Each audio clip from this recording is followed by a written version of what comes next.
Karibu ndugu mwanamichezo, kama ni mara yako kwanza unajiunga nasi Mswati Media, basi usisahau kubonyeza alama ya subscribe plus bell iliyoko juu ya video yako ili uendelee kuwa wa kwanza kupata taarifa zetu za kimichezo.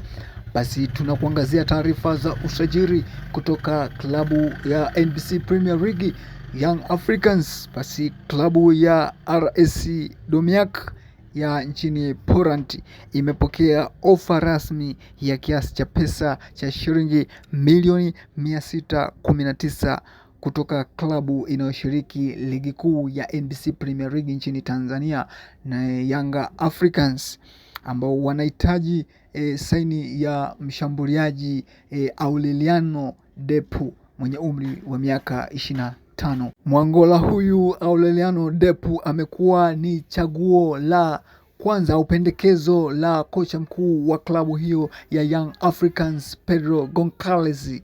Anahitaji saini hiyo ya mshambuliaji huyo katika dirisha hili dogo la usajili. Ikumbukwe Young Africans wameweza kuwaachia nyota wao kadhaa ambao wakiwemo Andry Boyeri ambaye tayari ameshaonyeshwa mlango wa kutokea katika klabu hiyo ya Young Africans.